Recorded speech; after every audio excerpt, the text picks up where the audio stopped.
Okay, so we're going to start looking at some real physics now. And we're going to, in this video, cover the first two sections of the textbook, 1.1 and 1.2. What exactly are we going to be studying? Well, as they tell us in the textbook, we're going to be studying what is called kinematics, the study of motion. And kinematics is from the Greek to move. It's very similar to the word we see somewhere else. Instead of a K, they'll use a C, cinema, right? For moving pictures, motion pictures, the movies, right? That's where this all comes from. It's all about motion. Now, motion can be divided into two main categories, what we call uniform motion. And this is motion in a straight line at a constant pace. You're not changing direction, you're not speeding up, you're not slowing down. It's very boring motion. For example, a car travels at 100 kilometers per hour east, never changes. Uniform motion. The second type of motion involves this one here. Pretty straightforward, I figure. Non-uniform motion. Non-uniform motion. Motion with a change. Something or some things are changing. So it's either a change in direction or pace or both. It could happen in three ways. If it's a change in direction only, that would be like a Ferris wheel. All right. There's a Ferris wheel in London, England called the Eye, right? And it just goes around. It actually never stops. I've been there. Now they'll stop it if someone really has a hard time getting into the car. The I don't know what you call it, the cart, the gondola that the people are on. But if it's all good, it just keeps on going. They let people out one side and in the other. It never slows down, never speeds up. The only thing that's changing is direction, because when it's right here, for an instant, it's moving upward. When it's right here, for an instant, it's moving that way, and so on. These arrows show the velocity of the person in the Ferris wheel at an instant in time. And it's called a tangential motion, tangent. You may have learned that in math class. You got a circle, you've got a radius. The direction that's perpendicular to a radius is a tangent. So if you're on a Ferris wheel and it's not slowing down, not speeding up, you are still having non-uniform motion because the direction is changing. That's the only thing that's changing. Now you can have change in direction and pace. Some of you are learning to drive when you go on and off a highway on a ramp. You're merging on and off a highway. You're speeding up, and usually the ramps aren't straight. They're curved. So you're changing both your direction and your pace at the same time. How about only changing your pace? Well, as I said, you're all learning to be drivers. How about approaching a stop sign? Usually you approach a stop sign without changing your direction. You're still moving forward, right? But you're slowing down, right? You're slowing down. So that's a situation where only your pace changes. Now, if we're going to be studying kinematics, the study of motion, there's certain quantities we need to become familiar with. So what I'm going to do to begin with is just put these quantities into categories and then give you a quick list of them just as an introduction, and then we'll go back and we'll look at each of these quantities in greater detail. So motion quantities are divided into two main categories. One of the categories is called a scalar. These are quantities that have only magnitude, or a simplified version of magnitude is the word size. How big is it? How small is it? For example, the quantity known as distance, symbol d, measured in meters. It's a scalar. How far away are you from me? I'm 3 meters away from you. Another scalar, speed, symbol v, unit, meter per second, m over s. How fast are you going? I'm going at 3.2 meters per second. Every second that goes by, I move by 3.2 meters. No information about direction. These are known as scalars. If you introduce direction, now the other type of quantity is called a vector. And you'll be able to identify a vector because the symbols all have an arrow hat above a letter. You'll see in a moment. Quantities that have magnitude and direction then, vectors. One is position, d with an arrow hat. Unit is still meters. Where are you? I'm 3 meters east of you. See? Not just 3 meters away from you. I'm 3 meters east of you. I've added direction. Another one, Displacement, which is change in position, delta D. Anytime you want to introduce the idea of change, you introduce the Greek letter delta. It means change in. Your position changed. That's called displacement. Next, velocity. Look, V with an arrow. How fast are you going? I'm going 3.2 meters per second, 27 degrees north of east. What? Yep, I'm moving in a particular direction. What direction? Well, it's not east. It's not north. It's none of those. It is a certain direction, which is 27 degrees north of east. We're using east as a reference point and telling you, look, you're off the easterly direction. Well, to move off of easterly, you can either go to the south or you can go to the north. I've shifted towards the north by 27 degrees. 3.2 meters per second, 27 degrees north of east. Not just 3.2 meters per second, that's speed. This is speed and we add a direction. It's now called velocity. Next, here are some other scalars. Time, change in time, delta t, and it's measured in seconds. There's no direction. How long were you traveling for? That's a time. No direction. Another one that we'll get to in a while is acceleration. A with an arrow hat. That's an A. Okay? But it's got to have the arrow hat. Rate of change, changing velocity. Are you speeding up? Are you slowing down? It's in meters per second per second. So how quickly is your speed, or velocity I should say, changing? How quickly is the numerator changing the velocity in a certain amount of time? Now, no one writes it like this. They all write it as meter per second squared. Why? Because if you take something like meters per second and you divide it by second, it's the same as multiplying by the reciprocal or the inverse. You all know that. Dividing by 2 is the same as multiplying by a half. Dividing by 3 is the same as multiplying by a third. Dividing by a second is the same as multiplying by 1 over second. So if you look at the numerator, what do you get? M times 1, meter. Second times second, what do you get? Second squared. And that is the unit that is used for this quantity called acceleration that we're going to get to eventually. All right, so the first set of quantities that we want to now look at in greater detail, now that I introduced them to you, we're going to go back and look at them in greater detail, are what we call the triple D's, okay? And the triple D's are right here: distance, position, and displacement. So let's go through them in turn by using this example right here, okay? So let's say this is a road, and it's in one direction here, and one of the side of the road is a positive direction, and the other side of the road is a negative direction. And right smack dab in the middle, I will mark 0 meters. And this would be what we call a good common reference point. It's where all other things are measured from. And in physics, we need common reference points. And you've seen them in math class, like 0 or start position or the origin of the Cartesian plane. Well, here, this is our common reference point. Right here, it is the 0 point. And here's positive 1 meter, positive 2 meters, and onward to positive 5 meters. Here's negative 1 meter, negative 2 meters, and onward to negative 5 meters. And let's say that a person starts moving, okay, starts moving here, and they go from this position here at positive 3 meters, right? Then they go to here to positive 5 meters. Then they walk all the way to here.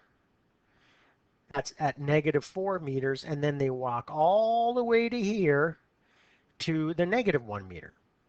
Well, what would be the distance that they travel? Now, this is a scalar. There's no directional sense to this. It is simply the path length that an object travels during its motion. Well, I can count it up. 1, 2 meters. 1, 2, 3, 4, 5, 6, 7, 8, 9. 9 meters. 1, 2. Oh, did I count that wrong? Let's see. 1, 2, 3. I guess that's 3 meters. Made a mistake there. Okay, so I moved 3 meters. 1, 2, 3. And so the entire thing here, if we add them all up, we're going to have to add with the new 3. Here's 2 plus 9 is 11, and plus 3 is 14 meters. So that means that the object, its path length was 2 meters plus 9 meters plus 3 meters, 14 meters. Okay, that's how it moved.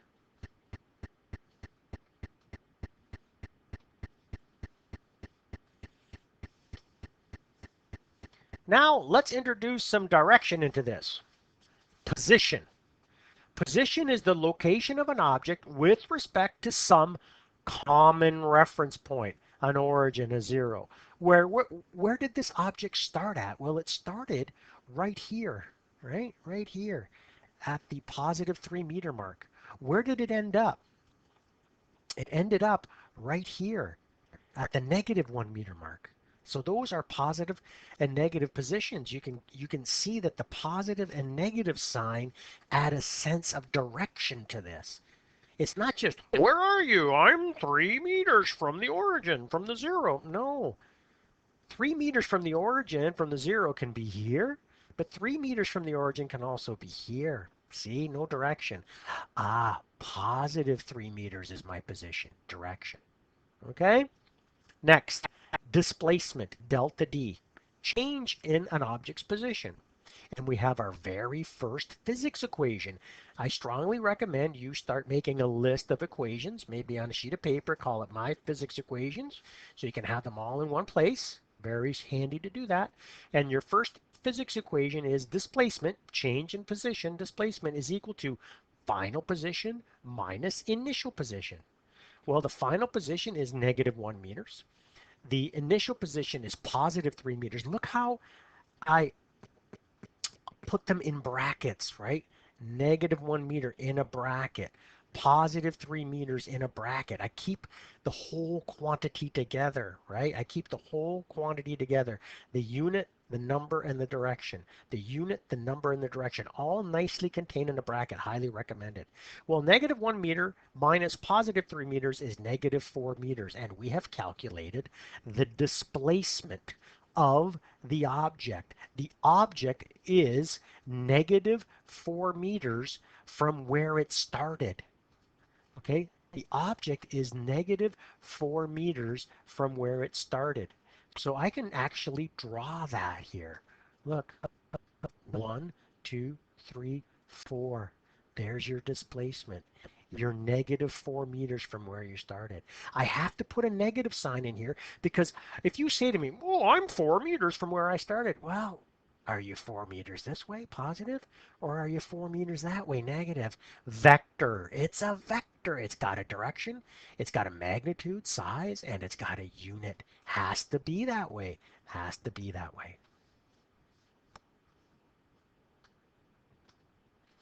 Okay, the next step is not triple D, but double V. V and V, speed and velocity. That's what we're going to talk about. Now, these can be broken down further. So here we go. Speed, average. Here's the symbol. VAVE, standing for average. It's the rate of change of a distance with respect to time. Now, let's do an example here. Average speed is equal to distance divided by time. The total distance of the motion, the total time that the motion took. So let's go back to our example from before. And the example before was that the object moved 14 meters and it took, we're going to say 10 seconds. I don't know if you noticed I had that before, but the entire motion from when the object going here, over, back to here, and here, that took 10 seconds. So we can calculate that. We put 14 meters in for distance, 10 seconds in, make a better S there, 10 seconds in for the total time it traveled. 14 divided by 10 gives us 1.4. Meter divided by second gives us meters per second. It's a scalar. There's no direction. And I'm going to emphasize to you that this is the average. So what I'm telling you here is it's the average. The object could have been moving slowly, then quick, then slowly, We don't know. We're not told. We're just told this is the path it went through. This is how much time it took. There's no information about did it go fast, then slow, then fast, then slow, then fast, then slow, then fast. We don't know. We have no idea. So all we can say is we have an average speed. Done. Nothing else. Next, velocity average. Here's the symbol V. Now it's a vector. I need an arrow hat. AVE for average, the rate of change of position with respect to time. So here's an equation. So we're adding another equation, equation number 2, and another equation, equation number 3 to our equation sheet. Average velocity is displacement or change in position over time. Well, what was our change in position? Well, I got to go back. Look it up. Oh, my change in position was -4 meters. Okay, I can use that quantity. And I put it in here. -4 meters. Look, it's a scalar. I need a direction. That negative sign has to be there. If it's a vector, I need a direction, a magnitude or size, and a unit. So -4 meters divided by 10 seconds is -0.4 meters per second. So some of you may be saying, well, sure, does that mean it was moving always in the negative direction at zero point 0.4 meters per second? I don't know. This is very much a mathematical quantity average velocity. Okay? I know it wasn't always traveling in the negative direction. It was going positive direction here, then negative direction, then positive direction. This is just a mathematical averaging of all that with direction taken into account. So don't read more into this quantity than there's really there. It's an average. Now, there are other quantities that we will look at. There's speed instantaneous, V instantaneous. Okay? Instantaneous speed, the speed of an object at an instant in time. So it has either this symbol, V inst, but no one uses it. People just use V. There's also instantaneous velocity. Instantaneous velocity, the velocity of an object at an instant in time. Symbol V inst or just V. This is the one that's usually used here. All right. So this is how fast is it moving, or how fast is it moving with direction at an instant in time. We were not given any information about it. I never did. So we will never know. All we can calculate is the averages. We will look at these quantities later on, right? But for the example I gave you, there simply is not enough data to do the calculating. We're only left to calculating the averages. All right, next. We can also use graphs to show the motion of an object. It's not only can it be described with an equation, it can also be described with a graph. So that's what we're going to look at right now. So we are graphing uniform motion. Uniform motion, remember what it means by its very definition. Velocity is constant. Uniform motion means there's no change. 100 kilometers per hour east. That's it. Never changes direction, never speeds up, never slows down. Now this motion can be described with two types of graphs. Position time graph, dt, and velocity time graphs, vt. Now the simplest one is an object moving forward like this, and we put position with the symbol down, the unit, and the direction. So I'll just, for sake of simplicity, in this particular example, forward. And it is a linear function, y equals mx plus b. But instead of having a y, we have position. In this case, position final is equal to the slope. Don't know what the slope is. Haven't told you yet. Plus initial position. So here, the initial position is like the y-intercept. So right there. Oopsie, that didn't turn out right. There we go. Okay, and d final is, well, depending on how much time went by, it would be a point on the linear function. If I put in a longer amount of time, I'm further down the road. So that's what these position time graphs look like. The velocity time graph is even simpler. It's not a linear function. It's what is known as a constant function. Y equals b, right? Y equals 3 meters per second. Oh, I better put in here that we need a unit. And we need a direction since it's a vector. I'm being very tardy. Okay? And time here in seconds. And we should probably put seconds there. And let me fix this one up here, seconds. There we have it. So let's investigate exactly what these graphs mean in terms of the uniform motion, this constant velocity which I can graph here. Never speeding up, never slowing down, never changing direction. Well, this is straight out of the textbook. Here, it's position in meters west, okay, time in seconds. Let's calculate the slope. We all know how to do slope. Do you remember how to do slope for math class? Slope is y2 minus y1 all over x2 minus x1, right? Except now we don't have that. We have position 2, or final if you want, minus position 1, or initial if you want, all over t2 minus t1. It's different, okay? We have to be specific to the graph we are using. And then here, they're showing direction with west, okay? So they've picked this point right here, and they've decided that point's 144 meters west, and they've picked this point right here, and it's 0 meters west. So there's your D2 minus your D1, which you used to know as Y2 minus Y1. And here the time is 8 seconds, and here the time is 0 seconds, so we put it in. T2 minus T1 is what I'm talking about in the denominator, or what you used to know as X2 minus X1.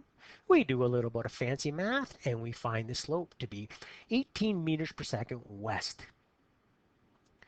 And from the textbook, we learn the slope of the line is 18 meters per second west. Judging from the unit, right, look at the unit of the slope. The slope represents, in this case, I guess it was an ostrich moving about, the ostrich's average velocity. 18 meters per second, it's a vector. I need a direction.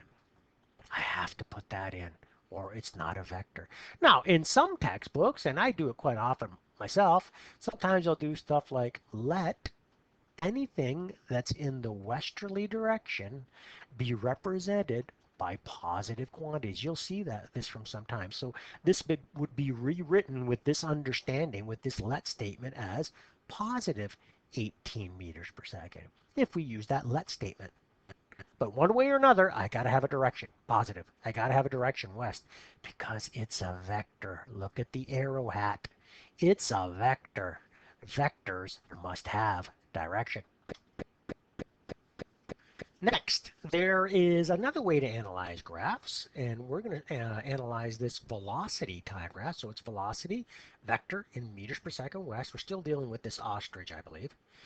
And the ostrich is moving at 18 meters per second in a westerly direction, right there. So look at that velocity never changing. That's called uniform motion. And they want us to find the area in the shaded region here. It looks yellowish. And then we want to figure out what it represents. Well, it's area. It's a rectangle. Area is equal to length times width. But here, the length is a velocity. A velocity. Okay? And the width is a change in time. So it becomes 18 meters per second west times 2 seconds. The seconds cancel out. One's in the numerator, one's in the denominator. And we get 36 meters west. So the area of the shaded region is 36 meters west. By looking at meters here, we see that it's the unit for displacement, so it represents displacement. So when you're finding the area of a shaded region, it can be a way to analyze a velocity time graph and find displacement. There is a slightly different way of analyzing this. If you start at the 0 mark, and that's your initial position to be found at 0. So you're going to assume, you're making an assumption here, that at 0 it has an initial position of 0. And you want to find out what its final position is, position final, after 4 seconds worth of traveling. Well, what you do then is you find the area of this rectangle here. I know I could probably draw a better rectangle. So what we're doing is we're calculating position final. So we take the length, which is 18 meters per second west. We multiply it by how much time it went, and we get 4 seconds. Multiply that through because the seconds cancel, one's a numerator, one denominator, we get 17 meters west. So since we were taking into account that its initial position was 0, and we only wanted to find out what its new position was after 4 seconds worth of traveling, we in essence have found the final position, 72 meters west. It's a vector. Vectors need a magnitude of size, a unit for that quantity, and a direction. It's a vector. You could use a let statement if you want. You see them sometimes. I know I like them. You could say, hey, let anything that's in the westerly direction be represented by positive quantities. And now the direction is represented by the positive sign there. The direction is represented by the positive sign. There you have it. There's kinematics 1 and 2 for section 1 and 2 in the textbook. Have a great day. Bye bye.